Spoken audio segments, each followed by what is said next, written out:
और आइए बड़ी खबर से शुरुआत करेंगे। गेमिंग ऐप से चीनी साजिश का खुलासा हुआ। एक ऐसा चीनी कनेक्शन जिसको लेकर कई सवाल खड़े हो रहे हैं। ईडी सूत्रों के हवाले से बड़ी खबर, भारत से 400 करोड़ रुपए चीन पहुंच गए। जी हां, गेमिंग ऐप के जरिए भारत में लूट का बहुत बड़ा खुलासा हुआ है। 4 चीनी नागरिकों से पूछताछ में ये जानकारी मिली है। भारत को नुकसान पहुंचाने की साजिश रची गई इस गेमिंग ऐप के जरिए। 400 करोड़ चीन पहुंच गए भारत से और मनी लॉन्ड्रिंग का ये बहुत बड़ा मामला सामने आया है, वो भी गेमिंग ऐप के जरिए। भारत में एक बड़ी लूट का खुलासा हुआ है। ये डिजिटल लूट है। इस गेमिंग ऐप के जरिए इन पैसों को लूटा गया और ये पैसे पहुंच गए चीन। और आइए आपको बताते हैं कि आखिर ये हुआ कैसे। गेमिंग ऐप के जरिए 400 करोड़ चीन कैसे पहुंच गए। 16 मई 2023 को कोलकाता में दरअसल केस दर्ज हुआ। ईडी को गेमिंग ऐप में चीन के नागरिकों का पता चला। ईडी ने 4 चीनी नागरिकों को इस मामले में गिरफ्तार किया है। गेमिंग ऐप से आए पैसों को क्रिप्टो करेंसी में बदला जाता था। क्रिप्टो करेंसी को चीन के नागरिकों के वॉलेट में भेज दिया गया। पटना के इंजीनियर ने क्रिप्टो करेंसी कन्वर्जन में इसकी मदद भी की थी। तो ये बहुत बड़ा खुलासा है जिसका नेक्सस है। गेमिंग ऐप से कैसे सावधान रहने की जरूरत है आपको बताते हैं।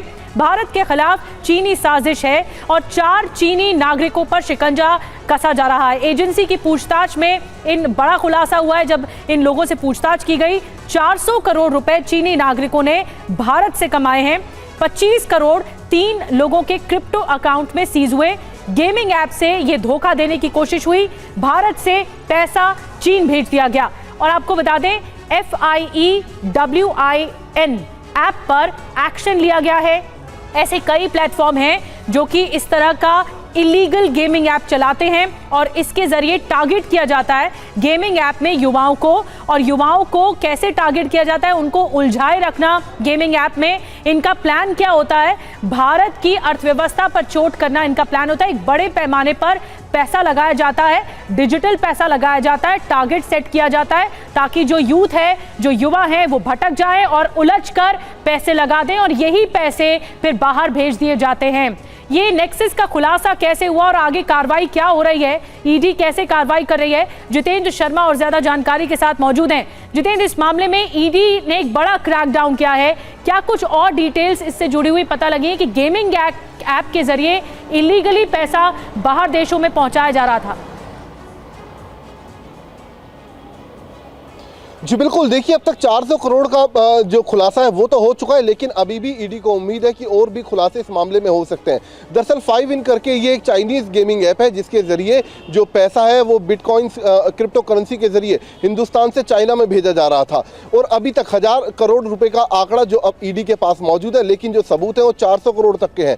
इसके अलावा 5in की तरह ही कई और ऐसी गेमिंग ऐप है चाइना की जिसके ज़रिए लगातार जो पैसा है वो क्रिप्टो करेंसी के ज़रिए चाइना में भेजा जा रहा है। तो लिहाजा ईडी लगातार इस तरीके की जितनी भी चाइनीज गेमिंग ऐप है उन पर अब शिकंजा कसना ईडी ने शुरू कर दिया है। 4 लोगों की इस मामले में गिरफ्तारी हुई और इन 4 लोगों से पूछताछ की गई। उसके बाद इस पूरे रैकेट का खुलासा हुआ कि आखिरकार किस तरीके से फर्जी कंपनियां बनाकर क्रिप्टो करेंसी के जरिए लगातार इस तरीके से हिंदुस्तान से पैसा इस गेमिंग ऐप के जरिए भेजा जा रहा था।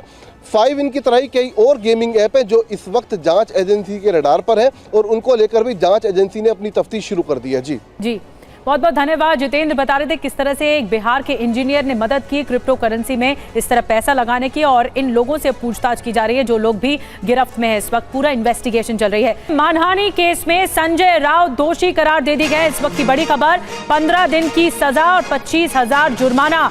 बीजेपी नेता किरीट सोमैया की पत्नी ने इस मामले में अर्जी दी थी मानहानि केस में, और संजय राउत को 15 दिनों की सजा दी गई है कोर्ट की ओर से। मानहानि का केस जिसमें 25,000 का जुर्माना भी संजय राउत पर लगाया गया है। बीजेपी नेता किरीट सोमैया की पत्नी ने ये केस किया था, अर्जी दी थी और फिर इसके बाद अपने कोर्ट ने फैसला सुनाया है। सजा का ऐलान हो गया, दोषी करार दे दिए गए हैं संजय राउत। मानहानि केस में, डेफेमेशन केस में दोषी करार दे दिए गए। 25,000 का जुर्माना भी कोर्ट ने लगाया है।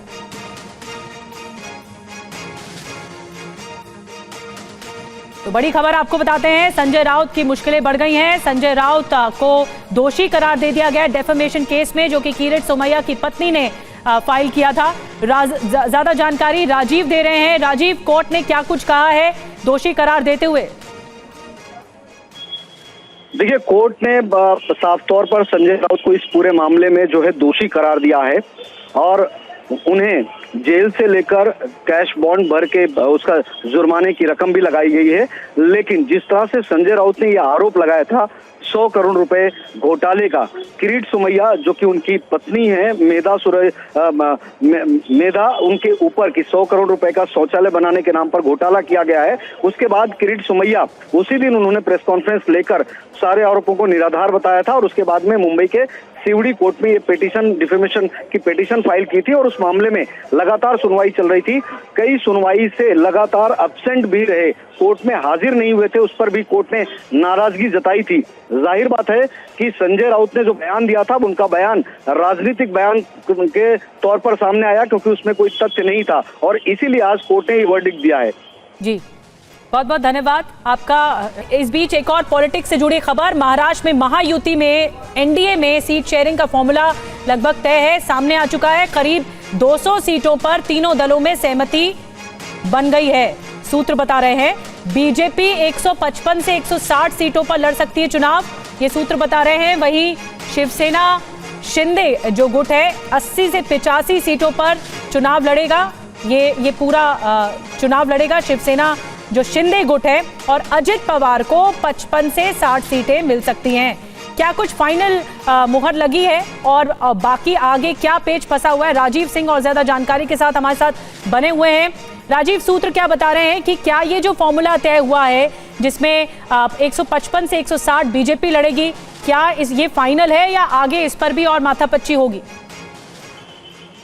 देखिए, शुरुआत में बीजेपी 165 से 170 सीटें लड़ना चाहती थी और बीजेपी के नेताओं की तरफ से इस तरह की जानकारी दी गई थी, जबकि शिंदे गुट लगभग 100 सीटें मांग रहा था। लेकिन जब महायुति की कई दौर की बैठकें चली उसके बाद में अमित शाह के साथ में बैठक हुई जिसमें यह फॉर्मूला निकलकर सामने आया है कि बीजेपी जो है वो 155 से 160 सीट के करीब अब लड़ेगी, जो कि जबकि शिंदे गुट जो है वो 85 से 90 सीट के बीच में चुनाव लड़ेगा। वहीं अजीत पवार सबसे छोटे भाई की भूमिका में होंगे क्योंकि अजीत पवार को लेकर तमाम तरह की बातें कही जा रही थी कि वो महायुति में रहेंगे या नहीं रहेंगे, या फिर बीजेपी उनको साथ रखना चाहती नहीं रखना चाहती। फिलहाल महायुति में ये तय हुआ है कि एनसीपी अजीत पवार गुट जो है वो महायुति में रहेगा और उन्हें सीटें भी लगभग 40 से 50 के करीब दी जा रही है। दूसरी बड़ी बात यह है कि 200 के करीब ऐसी सीटें हैं जहां पर जो है कैंडिडेट लगभग तय कर लिए गए हैं, क्योंकि बाकी बची हुई जो सीटें हैं उस पर तय होना बाकी है और उसको लेकर तीनों पार्टियों की आज देर रात बैठक होनी है और इसी बैठक में जो है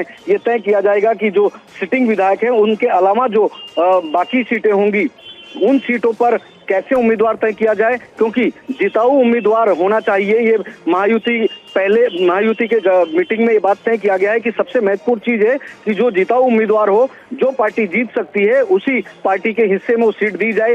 सिर्फ ऐसा नहीं कि अपना अंक गणित, अपना नंबर बढ़ाने के लिए पार्टियां सीटें ले लेकिन बाद में वो सीट निकालना मुश्किल हो जाए, क्योंकि इस वक्त महाराष्ट्र की राजनीति कई खेमों में बटी हुई है। एक तरफ तीसरा फ्रंट बन रहा है, दूसरी तरफ महागठबंधन बना हुआ है। ऐसे में महायुति चाहती है कि चुनाव जब नवंबर के पहले या दूसरे हफ्ते में हो सकता है, ऐसी एक ऐसा एक बयान भी मुख्यमंत्री एकनाथ शिंदे ने बीते दिनों दिया था। और आज चुनाव आयोग का भी एक दल जो है मुंबई पहुंच रहा है और कल जो है चुनाव आयोग की बैठक होगी तमाम अधिकारियों से, डिस्ट्रिक्ट कलेक्टर से, तमाम आईपीएस अधिकारियों से। उसके बाद में परसों चुनाव आयोग बैठक भी करेगा, प्रेस कॉन्फ्रेंस लेगा और उसमें महाराष्ट्र के चुनाव को लेकर जानकारी देगा।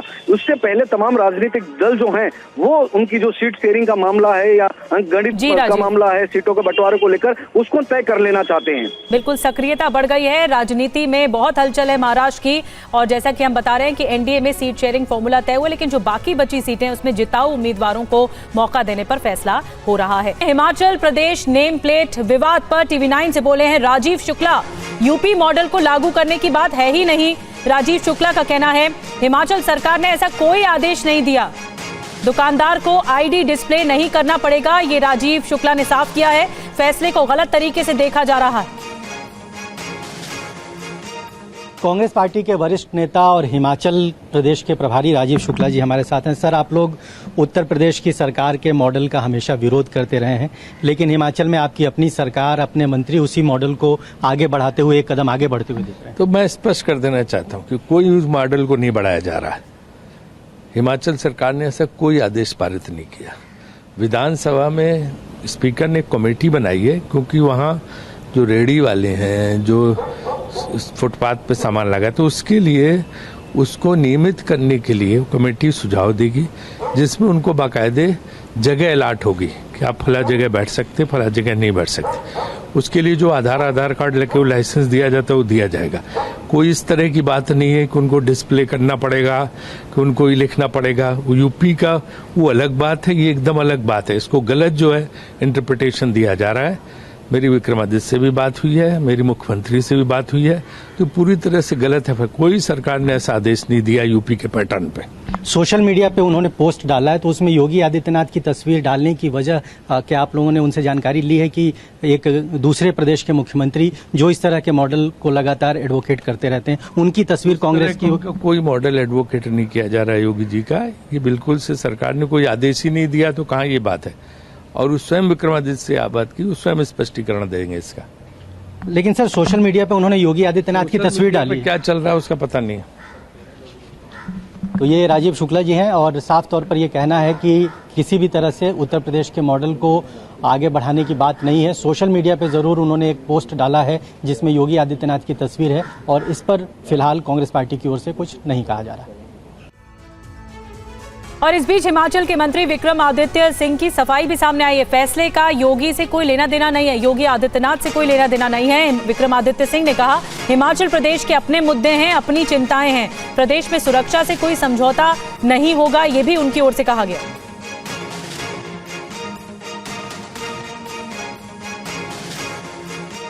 इसमें यूपी का या योगी जी से इसका कोई लेना देना नहीं है। हिमाचल प्रदेश एक अलग प्रांत है, हिमाचल प्रदेश के अलग मसले हैं, हिमाचल प्रदेश के लोगों के अलग मुद्दे हैं, और प्रदेश में जिस तरीके के, जैसा मैंने कहा कि अभी कुछ जो घटनाक्रम पीछे हुए हैं, उससे सरकार जो है वो संवेदनशीलता के साथ रिलीजियस हार्मनी बनाकर और प्रदेश में एक शांतिपूर्ण माहौल बनाकर ये हमारा दायित्व बनता है। और उस दृष्टि से अभी एक जो है, जैसा मैंने कहा कि एक ऑल बॉडी पार्टी कॉन्स्टिट्यूट भी किया गया है। वो इसीलिए किया गया है कि सबकी कंसर्न्स को सुना जाए, सब चीज़ों को देखा जाए, और जो भी एप्रीहेंशंस है प्रदेश के लोगों की, इसमें जो है आने वाले समय में इन सब चीज़ों को मद्देनज़र रखते हुए आगे बढ़ेंगे। इसका और किसी राज्य से या और किसी राज्य के किसी रूल से कोई लेना देना नहीं है। This is particularly for Himachal Pradesh and in the interest of the people of Himachal Pradesh। इस पूरे मामले पर कांग्रेस की जो सफाई है वो सामने आ चुकी है। बहरहाल आगे बढ़ेंगे। उत्तराखंड से बड़ी खबर है, रुड़की में जमीन विवाद को लेकर मारपीट तक हो गई। दो पक्षों की खूनी झड़प में एक की मौत हुई है। लाठी डंडों से एक दूसरे की अंधाधुंध पिटाई तक की गई। रुड़की का ये मामला जो कि बवाल में तब्दील हो गया। ये देखिए, देखते ही देखते इस तरह से विवाद बढ़ गया। जमीन विवाद को लेकर ये मारपीट हुई है। लाठी डंडों से दोनों गुट आपस में एक दूसरे को पीटते हुए दिखाई दे रहे हैं।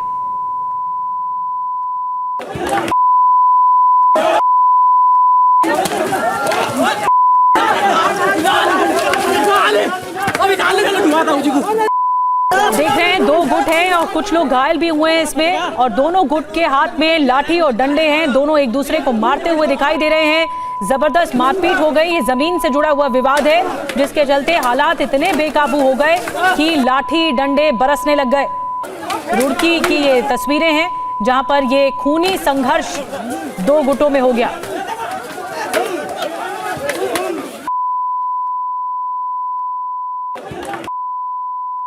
और आपको बताते हैं कि दरअसल ये विवाद क्या था, इस तरह का खूनी संघर्ष क्यों हुआ। खेत को लेकर दो पक्षों में दरअसल विवाद था। दोनों तरफ से लोग लाठी डंडे लेकर पहुंच गए।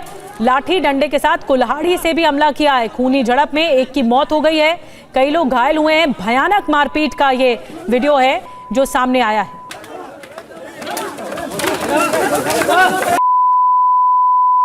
और आइए आगे बढ़ते हैं। अगली खबर मध्य प्रदेश से है। मध्य प्रदेश के शाजापुर में बीती रात हंगामा हो गया। शाजापुर के मक्सी में दो गुटों में हिंसक झड़प हो गई। दो गुटों के बीच पत्थरबाजी और फायरिंग भी हुई है। शाजापुर बवाल में एक शख्स की मौत बताई जा रही है। प्रशासन ने मक्सी में धारा 163 लगा दी है। शाजापुर के मक्सी में इंटरनेट सेवा बंद कर दी गई है। शाजापुर के मक्सी में भारी पुलिस बल तैनात बताया जा रहा है।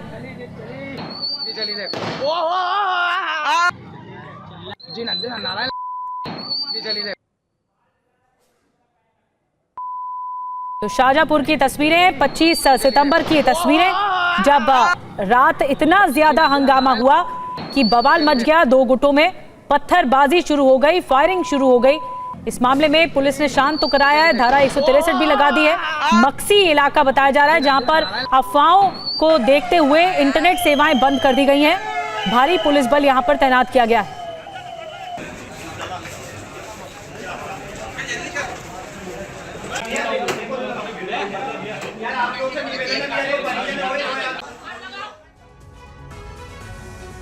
और शाजापुर में दो गुटों में हिंसक झड़प की घटना के बाद भारी पुलिस बल यहां पर इलाके में तैनात है। शाजापुर में अभी क्या स्थिति है, इसको लेकर शाजापुर के एसपी यशपाल सिंह राजपूत ने क्या कुछ कहा है, आपको सुनवाते हैं। मक्सी में दो पक्षों के बीच में विवाद हुआ है और इसमें कुछ फायरिंग की घटना भी सामने आई है। उसमें कुछ लोग घायल हुए हैं जिनको रेफर किया गया जिला चिकित्सालय में। प्रकरण हम लोग पंजीबद्ध कर रहे हैं और अभी स्थिति नियंत्रण में है और पूरा फोर्स हमारा जो है पेट्रोलिंग कर रहा है, पॉइंट्स लगे हुए हैं और शहर में शांति है। और घटना को लेकर उज्जैन रेंज के आईजी का क्या कुछ कहना है, आपको सुनाते हैं। प्राथमिक जो उद्देश्य था ये था कि क्योंकि दो पक्षों का विवाद था तो ये इसका कोई अन्य स्वरूप ना हो जाए, कोई एक बड़े स्तर पे या पूरे टाउन में या पूरे शहर में ये चीज़ ना हो, तो उसको कंटेन कर लिया गया है। विवाद जो आपके सामने ही वो जगह है जहाँ पे विवाद हुआ, वो सारी चीज़ें हो गई हैं। पुलिस और प्रशासनिक अधिकारी सारे यहाँ मौजूद हैं। पुलिस के पिकेट्स डिप्लॉय कर लिए गए हैं, पर्याप्त फोर्स डिप्लॉय किया जा रहा है। जो भी अगर कानून व्यवस्था की स्थिति को खराब करने की कोशिश करेगा या उसमें किसी तरह की बाधा उत्पन्न करेगा तो उसके विरुद्ध बहुत ही सख्त कार्रवाई। और कुछ और तस्वीरें आपको दिखाते हैं। दिल्ली की मुख्यमंत्री आतिशी अरविंद केजरीवाल मनीष सिसोदिया के साथ सड़कों पर निरीक्षण कर रही हैं और कुछ बात करने की कोशिश कर रहे हैं अरविंद केजरीवाल। और ये देखिए तस्वीरें भी आ चुकी हैं जब आतिशी निरीक्षण करते हुए दिखाई दे रही।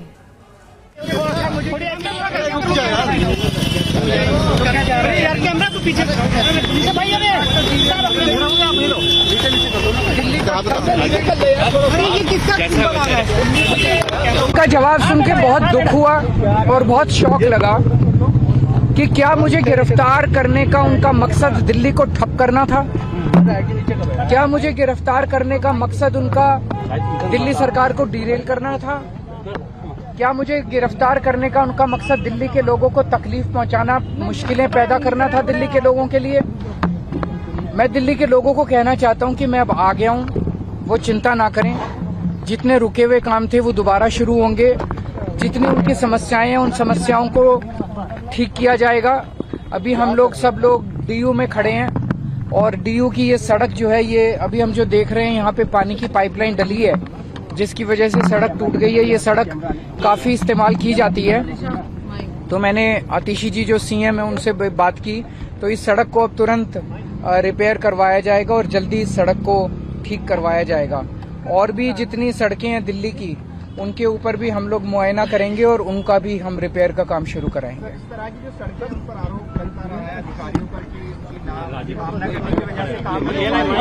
मैंने जैसे बताया कि इन लोगों का मकसद ही ये था कि दिल्ली का काम ठप करके आम आदमी पार्टी की सरकार को बदनाम करना, लेकिन हम दिल्ली के लोगों के काम रुकने नहीं देंगे। अब मैं आ गया हूं जेल से बाहर, जितने रुके हुए काम है वो सारे काम दोबारा चालू करेंगे। सर, क्या एक्शन मोड में आप लगातार दिखेंगे अब यहाँ से? हम हमेशा 24 में जेल में भी एक्शन मोड में ही था, चिंता मत करिए। तो अरविंद केजरीवाल को आपने सुना, उन्होंने कहा कि जितने भी रुके हुए काम हैं वो फिर से दोबारा शुरू होंगे और इसीलिए आज सुबह सुबह आप देख रहे हैं निरीक्षण करने जब पहुंचे आतिशी मुख्यमंत्री, उनको काफी कुछ बताते हुए दिख रहे हैं। जितेंद्र भाटी और ज्यादा जानकारी के देते हुए हमारे साथ जुड़ गए हैं। जितेंद्र, क्या इस बात को चिन्हित किया गया है कि कौन से वो रुके हुए काम हैं जो अब अरविंद केजरीवाल उसको आगे बढ़ाएंगे और वो पूरे होंगे? बिल्कुल, देखिए औचक निरीक्षण के लिए पहुंचे, आपको तस्वीरें दिखाऊं तो ये सड़क है, यहाँ पर पाइपलाइन डली थी दिल्ली जल बोर्ड की ही, यहाँ पर औचक निरीक्षण के लिए पहुंचे थे। दिलीप पांडे मेरे साथ है जो उनके साथ मौजूद थे, यहाँ से स्थानीय विधायक भी है। दिलीप जी, एक बात बताइए कि कोई चिन्हित किया गया है कि सीएम कहाँ कहाँ ऐसी जगह पे घूमेंगे जहाँ रुके हुए काम है या धीमी रफ्तार वाले? नहीं, मुझे तो लगता है कि उनके पास पूरी फहरिस्त है दिल्ली की, जहाँ जहाँ भारतीय जनता पार्टी के इशारों पर काम रोका गया है, जनता को परेशान किया गया। देखिए, भाजपा की कुल कोशिश यही थी कि अरविंद केजरीवाल जी को जेल में रख के पार्टी तोड़ दी जाए और दिल्ली को जो फ़ायदा पहुंच रहा है अरविंद केजरीवाल जी से, उनकी सरकार से, वो फ़ायदा रोका जाए, उनके जरिए होने वाले काम रोके जाएं। लेकिन भाजपा अपने मसूमों में नाकामयाब रही, क्योंकि अरविंद केजरीवाल जब जेल के अंदर थे तब भी उनके निर्देश हम तक पहुँचते थे और हम उनके निर्देशों के हिसाब से काम करते थे। अब जबकि वो बाहर हैं, हमारी हिम्मत और हौसला भी बढ़ा और काम करने की रफ्तार भी बढ़ी है। आज मुख्यमंत्री महोदया और मनीष जी और हमारे नेता अरविंद केजरीवाल जी तीनों ने इस विश्वविद्यालय मार्ग का दौरा किया और आश्वस्त किया हमें कि आने वाले कुछ दिनों के अंदर जो है सड़क का निर्माण कार्य पूरा करवा लिया जाएगा।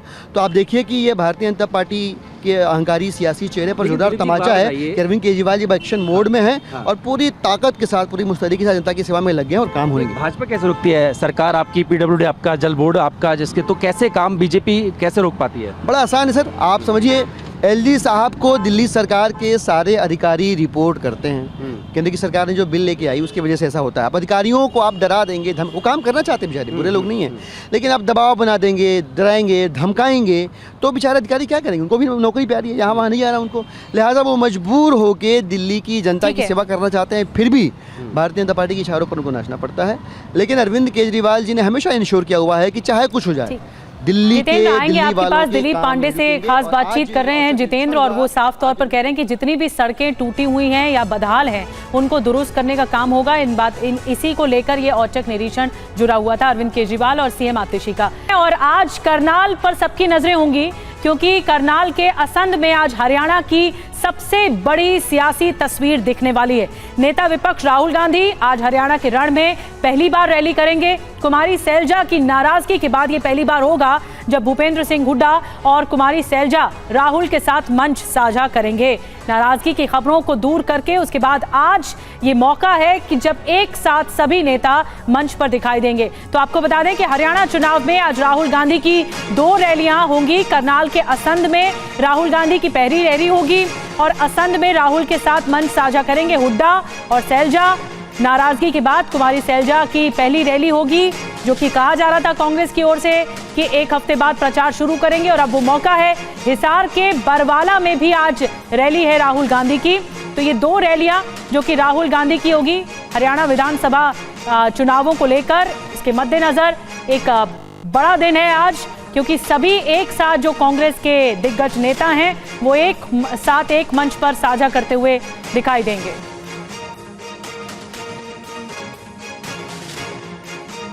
और कुमार विक्रांत और मोहित मल्होत्रा हमारे साथ लाइव इस वक्त ज्वाइन कर रहे हैं हमें। सबसे पहले कुमार, मैं आपके पास आ रही हूँ। कुमार, उम्मीद की जाना चाहिए कुमारी सैलजा की जितनी भी नाराजगी थी वो शायद दूर हो गई और आज मंच को साझा किया जाएगा उनकी ओर से। भूपेंद्र सिंह हुड्डा भी होंगे।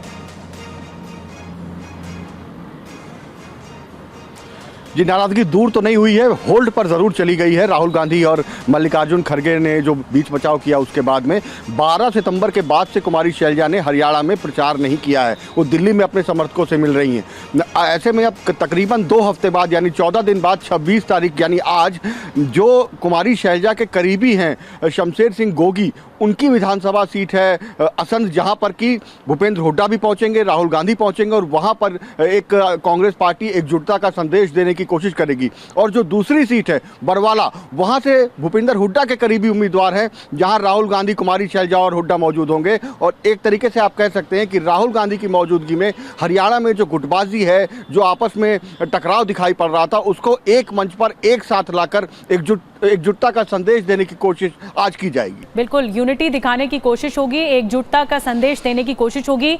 और जहां पर रैली है, मोहित मल्होत्रा भी हमें ज्वाइन कर रहे हैं, उनसे जल्दी से जानकारी लेते हैं। मोहित, आज एक बड़ा दिन है, क्या ये संभवतः संभावनाएं हैं कि राहुल गांधी पूरी तरह से सूत्रधार की भूमिका में होंगे कुमारी सैलजा और भूपेंद्र सिंह हुड्डा कैंप के बीच। जी बिल्कुल, एक बड़े सूत्रधार की भूमिका में होंगे और जो अलग अलग अभी तक गुट दिखाई दे रहे थे, अलग अलग तौर पर मुख्यमंत्री की कुर्सी पर जो दावे किए जा रहे थे, उसको भी कहीं ना कहीं सुलझाने का एक संदेश देने का प्रयास किया जाएगा कि मुख्यमंत्री की कुर्सी पर बाद में फैसला होगा। अभी एकजुट होकर चुनाव में उतरें, एकजुट होकर चुनाव लड़ें। इसी वजह से जो रैली है उसमें कुमारी शैलजा के साथ भूपेंद्र सिंह हुड्डा और प्रदेश अध्यक्ष उदय भान को भी बुलाया गया है, ताकि किसी भी तरह से सवाल ना उठे कि अभी भी कांग्रेस में गुटबाजी हो रही है। एक संदेश ये देने का प्रयास है कि एकजुट होकर चुनाव में उतरा गया है और एकजुट होकर ही चुनाव में जीत दर्ज की जाएगी। यही संदेश देने के लिए राहुल गांधी पहुँच रहे हैं और तमाम खेमों को बुलाकर भी कुमारी शैलजा के गुट की बात करें या फिर भूपेंद्र सिंह हुड्डा गुट की बात करें, ये तमाम नेता मंच पर एकजुट होंगे। जी बहुत बहुत धन्यवाद मोहित, आपके पास आगे आएंगे। रैली की शुरुआत होगी क्योंकि 2 रैलियां हैं राहुल गांधी की और सबकी नजरें आज हरियाणा के इस प्रचार पर जुटी हुई हैं। शुक्रिया आपका मोहित और कुमार विक्रांत आपका भी। चेस ओलंपियाड के विजेताओं से प्रधानमंत्री मोदी ने मुलाकात की है। इतिहास रचने वाले खिलाड़ियों को प्रधानमंत्री मोदी ने बधाई दी है। 19 पॉइंट गर्ल्स ने, टोटल 44 में से 40 पॉइंट हमने लिए। तो चेस में जो करिश्मा करके भारत ने दिखाया है, उसके बाद प्रधानमंत्री मोदी की मुलाकात बहुत अहम रही। अपना अनुभव साझा किया है चेस के खिलाड़ियों ने। खुश हो गए बहुत, क्योंकि हमने इतना खुशी मनाया, तो सबने एक्चुअली हर अपोनेंट्स ने भी आके हमें बधाई दी और हमारे लिए एक्चुअली खुश हो गए, even our opponents also. Sir हमने देखा है कि लास्ट कुछ सालों में बहुत सारे जो स्पेक्टेटर्स है वो बहुत रूट कर रहे थे कि दूर दूर से वहाँ पे सिर्फ देखने आए थे ये मैच को, जो पहले मेरे हिसाब से इतना नहीं होता था। तो आई थिंक चेस की भी काफ़ी पॉपुलैरिटी बढ़ गई, तो हमें देख के बहुत अच्छा लगा कि रूट कर रहे हैं। थोड़ा प्रेशर भी होता था बट इतना हमें सपोर्ट कर रहे, वो एक अच्छा फीलिंग था। और जब हम जीते तब इंडिया ऐसे सब रूट कर रहे थे। इस बारी 180 कंट्रीज पार्टिसिपेट करी थी, बल्कि जब चेन्नई में ओलंपियाड हुआ था हम बोथ इंडिया टीम हम ब्रॉन्ज जीते थे। वुमेन टीम का लास्ट मैच यूएसए से हुआ था जो हम हार गए थे और हमारे हाथ से गोल्ड चला गया था उस टाइम, तो हम फिर से उनके साथ इस बार खेले। फिर इस बार हम बहुत ज़्यादा मोटिवेटेड थे कि इस बार इंडिया को गोल्ड लाना ही है, इसको हराना है, इनको हराना ही है। वो मैच फाइनली बहुत क्लोज था और ड्रॉ में फिनिश हुआ, but we went on to win the gold sir. पर हम इस बारी अपनी कंट्री के लिए जीत कर ही वापस आने वाले थे और कोई सेकंड वे नहीं था। नहीं, ये मिजाज होता है तभी तो विजय मिलता है। लेकिन जब इतने नंबर आ गए, 22 में से 21 और 22 में से 19, तो बाकी खिलाड़ियों का या बाकी लोग जो इस खेल को ऑर्गेनाइज करते हैं उनका क्या रिएक्शन था? Sir, I think Gukesh wants to answer that, but I just want to say one thing कि उसमें हमने इतनी कन्विंसिंगली जीता, स्पेशली ओपन टीम में ऐसे लग रहा था कि कोई पास भी नहीं आ सकता है। और हमारी वुमेन टीम में हम पहले 7 मैचेस जीतते गए, फिर थोड़ा छोटा सा सेटबैक आया, हमने रेजिलियंस दिखाई, हम वापस आए। पर हमारी ओपन टीम ने तो सर मतलब मैं क्या ही बताऊं, I think Gukesh being on board 1 was better to answer that, पर वो भाग के ले गए। Yeah, this experience was really a great team effort. Every single one of us was in like excellent form, and we were all super motivated because in the 2022 Olympiad we were very close to winning the gold medal. But then there was one game which I had played and I could have won, which would have guaranteed gold medal. I unfortunately lost that game. And it was heartbreaking for everyone. So this time we were all super motivated, and from the start we were like, we are going to win this for the team, and yeah, really glad. अच्छा, आपने कभी ये सोचा है कि कभी AI का उपयोग करके आप लोग अपनी गेम को करेक्ट कर सकते हैं या दूसरे की गेम को समझ सकते हैं? मुंबई से खबर है, मुंबई के अंधेरी में गड्ढे में गिरने से एक महिला की मौत हो गई। ड्रेनेज लाइन के लिए बने गड्ढे में गिरकर मौत हुई है। गड्ढे से बाहर निकाले जाने तक महिला की मौत हो चुकी थी। दमकल विभाग ने करीब 1.5 घंटे की मशक्कत के बाद रेस्क्यू को अंजाम दिया, लेकिन तब तक महिला की मौत हो चुकी थी। जैसे ही गड्ढे से बाहर निकाला गया, महिला ने दम तोड़ दिया। और मुंबई में जहां महिला की मौत हुई है, जैसे ही गड्ढे से बाहर निकाला गया महिला ने दम तोड़ दिया। यहीं से इसी इलाके से राजीव सिंह की रिपोर्ट दिखाते हैं। बुधवार की रात को मुंबई और उसके आसपास के उपनगरों में हुई बारिश में 5 लोगों की मौत हुई है। एक महिला की मौत मुंबई के अंधेरी सिब्ज इलाके में एक चेंबर में गिर जाने की वजह से हुई। हम उसी चेंबर के पास में मौजूद है। आप देखिए, ये जो चेंबर इस वक्त आपको ढका हुआ नजर आएगा। दरअसल बीती रात बारिश के चलते इस चेंबर का जो ढक्कन था वो खुला हुआ था और महिला सड़क पार करना चाहती थी, लेकिन पानी होने की वजह से यहाँ पर उस चेंबर का ढक्कन है या नहीं है इसका अंदाजा नहीं था, जिस वजह से महिला जो है इस चेंबर के अंदर गिरी और उसके बाद जो है लगभग 50 से 100 मीटर तक अंदर जो ड्रेनेज लाइन है उसके अंदर बह गई। मौके पर फायर ब्रिगेड की गाड़ी पहुंची और महिला की तलाश शुरू हुई। लगभग घंटे भर की मशक्कत के बाद में महिला को इस ड्रेनेज लाइन के अंदर से, इस गड्ढे के अंदर से निकाला गया और उसके बाद में उसे अस्पताल लेकर जाया गया। लेकिन कूपर अस्पताल में पहुंचने के बाद डॉक्टरों ने महिला को मृत घोषित कर दिया। लेकिन सबसे महत्वपूर्ण बात यह है कि जिस तरह से 2 सड़कों के बीच में बने इस डिवाइडर को आप देख सकते हैं, इस डिवाइडर के बीच में जो चेंबर था वो खुला होना कहीं ना कहीं मुंबई महानगर पालिका की एक बड़ी लापरवाही दिखाई देती है। और इस बीच आपको बता दें, बड़ी खबर इस मामले में जुड़ी हुई है। गड्ढे में गिरकर मौत मामले में जांच के आदेश दे दिए गए हैं। बीएमसी ने उच्च स्तरीय जांच के आदेश दे दिए हैं। 3 दिन के भीतर रिपोर्ट तलब की है। 3 दिन के भीतर रिपोर्ट देनी होगी। जिस इलाके में ये इतना बड़ा गड्ढा था, इतना बड़ा चैम्बर बना हुआ था, इसमें कैसे महिला गिर गई और उसके बाद एक महिला की मौत हो गई। राजीव हमें और ज्यादा जानकारी दे रहे हैं। राजीव, इस मामले में जांच के आदेश दे दिए गए हैं।